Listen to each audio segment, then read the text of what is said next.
Everybody, it's Richie Greenberg here and my lovely cohort Erica Sandberg, and this is really San Francisco, and we are recording on location at one of our more favorite cafes here in the city.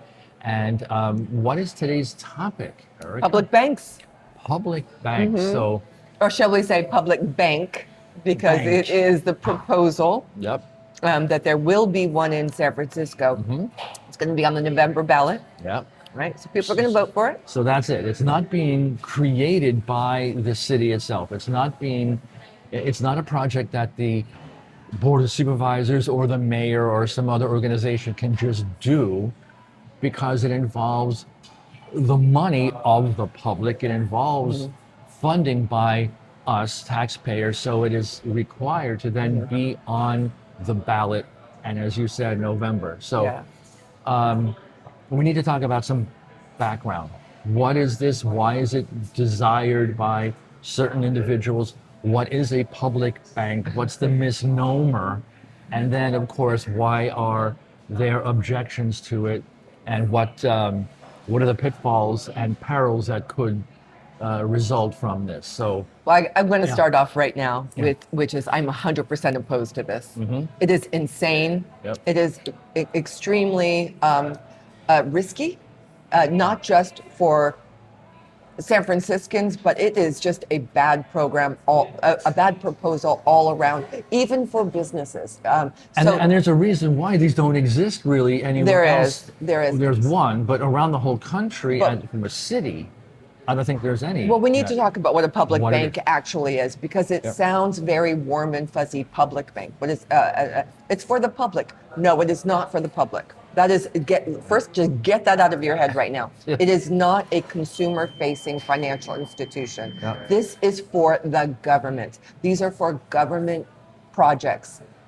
Not you. You don't open a checking account. You don't open a savings account. You don't get your mortgage through them. You don't get a car Car loan, a loan, personal loan, a credit business cards, loan, right. credit cards. Nothing No. to do with that, right? So this is literally the bank, if it goes through, God forbid, Yeah. the bank for government, for their projects. Why would that be, Richie? Why would a local government want to have its own source of funding? Well, because I'm just going to be stabbing in the dark with this. These projects that nonprofits or others have been trying to get funded can't get funded because they are shady, because they're unproven. There's no proof of concept. The individuals involved with this maybe themselves have issues with credit or past failures. And I think that's probably why they can't get a traditional loan through the traditional methods and ways. Right, and so those traditional methods would be to go through a private institution, right? You want to get your nonprofit up. You wanted to make sure that you've got enough capital in order to have operation costs and pay your employees and Maybe inventory or right. pay rent depending Sure. on what it is. Right. Yeah. So that's normal. For a city, you want some upgrades to a system. You pass a bond measure, or you dip into the public, into the general fund, Yep. right? There's all different ways. So a public bank would be a way to kind of circumvent all of that, right? You just take in the back door. You're going to turn to this public bank, which is funded. By whom? The public. So it's not public bank, meaning it is a city-run entity that is lending money and to the public. It means that the public, taxpayers, you and me and everyone else that's paying taxes in the city here, is the one that is guaranteeing. We are the ones that are putting the money into the accounts, so we're backing it. Into highly risky ventures. Loans. Exactly, Yeah, exactly. So this is such a simple no. And a simple reason for no. I don't tell people what to do, but I can tell you, for me, this would be a laughable project. I mean, laughable and with sadness coming through, like It because should be almost like cringe-worthy. yes. Like, how could you even think about this? So, And do we have examples in history here in San we Francisco in the absolutely last do. 20, We were 25 just years? talking about those. So, Yeah, we Richie, did. why don't you begin with I'll talking do the about first. what? Sure. Okay. So, however many of you were here in San Francisco or Silicon Valley, and were old enough to know and remember the tech boom and bust that happened around 2000, 2001, and a couple of years after that. I was here. That's when I first moved here, and I experienced what happened to San Francisco then.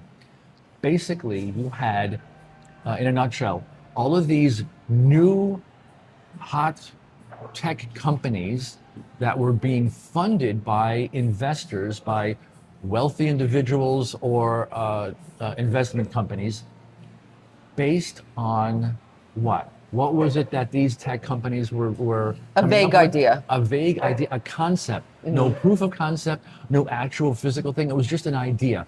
And hundreds of millions of dollars were being thrown at these startups, right? With no promise, no premise other than just here's an idea that we had. And you had kids out of college or barely out of college that were coming up with these ideas for a tech company. They were getting funded. They were driving around the city here in their Ferraris and Lamborghinis, buying out restaurants and having private parties at the hottest clubs and bars. I have to interject here. I actually Yeah. had a friend. Her name was Julie, and Julie was stunning. She was this beautiful blonde girl. Couldn't have been more than, I think at the time, 22 years old. And she was hired by one of these companies to do tech support. Yeah. And so she was actually plucked from a restaurant. She was the hostess of a restaurant because, you know, you got to have a beautiful girl as a hostess. And I said, so what is it that you're doing there? And she goes, I have no idea. And they were paying, and this was at the time, and they were paying her, I think it was like a $100,000 or something. I said, so what?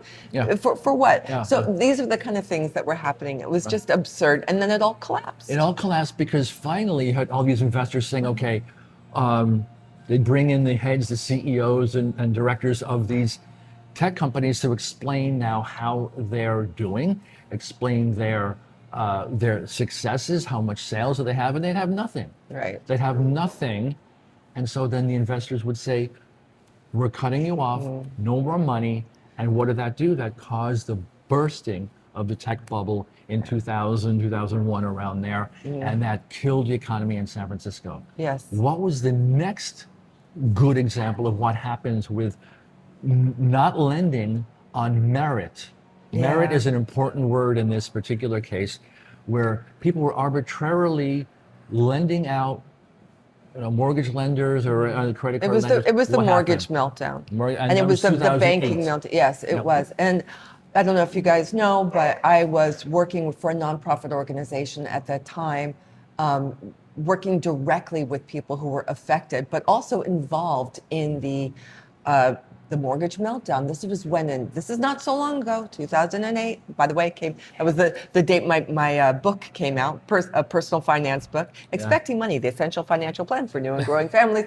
But but what had happened is that the regulations were loosened to the point of absurdity, which is what we're going to be seeing here with this, which is instead of having demanding that people would put down a down payment for their home, zero down payment loans and interest only.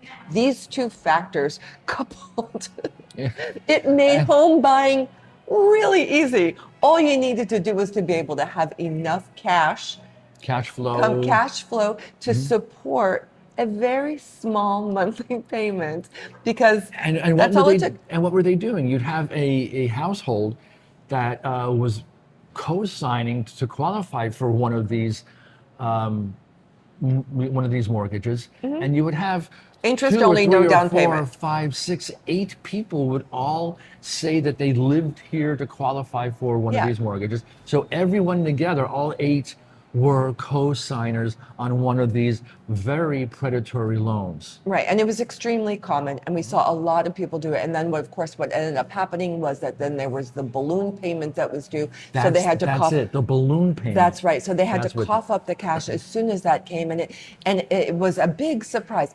Okay, we don't have to go into the whole history of what happened with that, but what it is indicative of, you lower the standards for lending, Yep. right? You lower those to the point of just about anybody Yeah. can get a loan, Yep.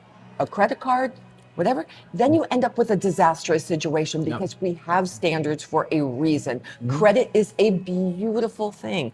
Credit ratings are a beautiful thing. They're based on reality, which is, we were kind of joking about this before, which is, if I came up to you and I said, "Hey, Risky, can I, Risky, hey, Richie, hey, Richie, can I get some money? I want $1,000. Can you lend me $1,000?" And I'd say, well, I don't, do I know you? What is your history? What do you want the money for? What is the project? Can you pay it back? How, Do you what are have the terms would be? collateral? Collateral, the terms, I mean, all of that. And, You wouldn't just hand over that money going, "You seem like a nice guy." yep. And that's Right? it. That's Yeah. it. And that's what this is all about. Yep. A public bank opens up this door, right? Because it is ignoring the normal criteria for lending. That's right. That's what it's all about. That's what the public bank is looking to do, is they want to do the non-traditional, they're calling it non-traditional loans for those who are underserved, but they were underserved for a reason. Yes. Yeah. Right. You need to have, I mean, the whole reason that a bank would lend money to a person or an organization, the only reason is because it is a good credit risk, Yeah. right? It's going to make sense. They don't want to lose money, right? If you fail, Right. Sure.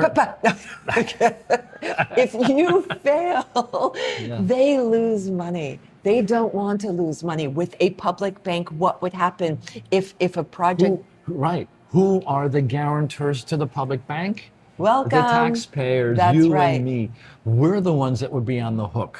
That's right. So that These are is- not FDIC insured. Not FDI insured. Nope. The criteria for lending is very, very different in a negative way. We could play devil's advocate and say, well, you know, don't you think that this community that is looking to do a community project that's being run by one or two nonprofit NGOs that wants to work closely with the government and they want to build something or buy something to help for the benefit of the community? That sounds all fine and dandy, but when you don't have the merit and criteria and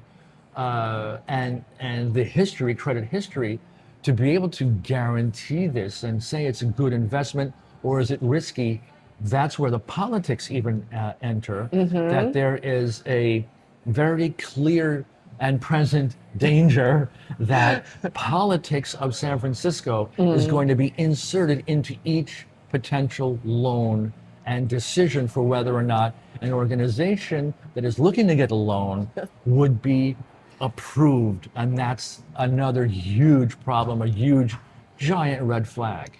And we didn't even talk about how much this would cost and what the you know, we're talking, I think the initial investment would need to be Hundreds of around... millions. Yes, Half exactly. a billion? Because you can't just open the doors and Right. say we are now a bank. What they have to do in order to be qualified, even as a public bank charter that is qualified under the state charter, I think it is, there has to be a certain amount of money in their bank That's right.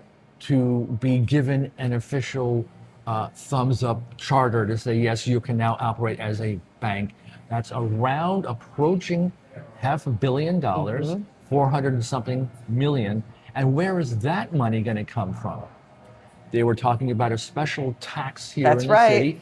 And Oh, credit card swiping fees. they're, Right? Yep, So they're that would looking be- to tax, certain tech transactions also? Oh, and things? sure. They're gonna tax so, everybody. so what'll happen is, in order to be able to even fund this, to Yes. fund the near $500 million to get this going, you and me and other companies and transactions and traditional banks are going to be hit with a special tax, and that money gets siphoned off and put into this account to start this public bank. That's another reason why we're saying no. Oh, gosh, how about another reason? Bureaucracy. It adds Bureaucracy. another level. layer of bureaucracy. When we're sitting here right now, and Mayor Daniel Lurie is actually working on shedding these unnecessary layers. These commissions and agencies, Right. and departments. This actually flips that on its head, right? Yep. And says, no, we're going to have another layer Yep. that money's going to be flowing through. And paying the salary of. And paying it's like a new salaries. department. That's right. And that would be the oversight of this public bank. That's right. So it's another, salaries and pensions and benefits, rather than simplifying city hall governance. This is adding one in. That's right. And so again, this is a plea to San Franciscans, because this is going to be on your ballot. In Is November. really think about that. Is that what you want? Do you want another layer of bureaucracy that you have?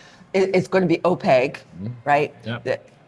That is our history, right? You don't know where the money. This is your money, right? So do you want that? Do you want the extra expense in a time where we're actually trying to close our budgetary shortfalls? Yep. Do you want to have projects that aren't viable, right, being funded through this non-guaranteed?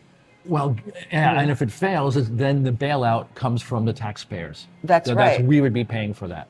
And then we haven't even addressed about which supervisors are involved. Who proposed this in the first place? It was Jackie Fielder. Yeah. So the city council, our board of supervisors here in San Francisco, is comprised of 11 members, and some of them are considered moderate, air quotes, moderate Democrats. The rest are all left-wing, progressive, DSA aligned, and so this is actually been the idea of a public bank is the concept of Jackie Fielder, who was District 9. Who's a DSA. DSA. Is she DSA or DSA adjacent? She She's an acts ally. like she is. Yeah. And she's the one that has been pushing for this for years.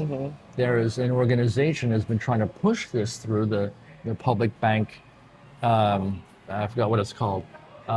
So she's been spearheading this.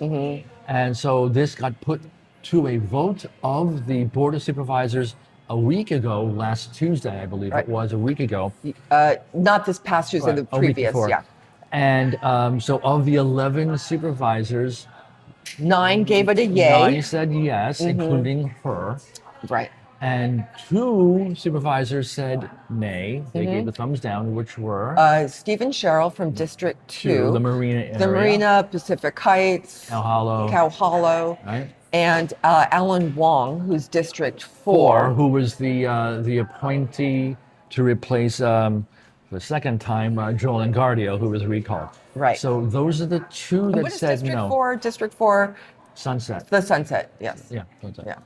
So I think that this is a good time to wrap up our discussion of public bank, the public bank movement, the effort of the public bank by Jackie Fielder, and that it's going to be on the ballot in November. Yeah. Look for it and really kind of listen to the rhetoric that is going to be surrounding this, because it scratched the surface just a little bit, even just a tiny bit, and it falls apart in terms of being A, necessary, and B, making sense.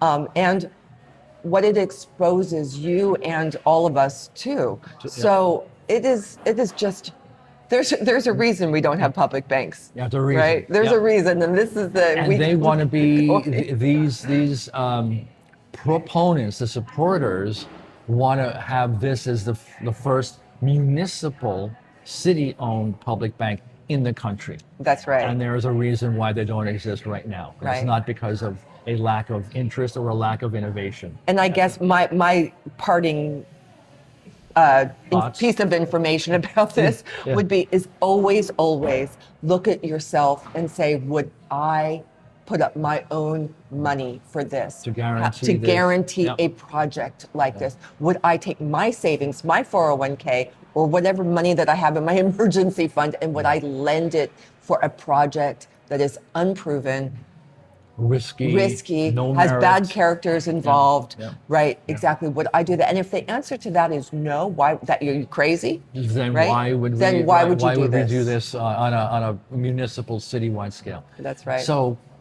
I agree, and thank you so much. Yeah. And we look forward to doing more of these on location podcast episodes. And Really, San really, Francisco? San Francisco. This is one of those. Yeah, I mean, we keep trying to think of all the good and the bad, and this is one of those really.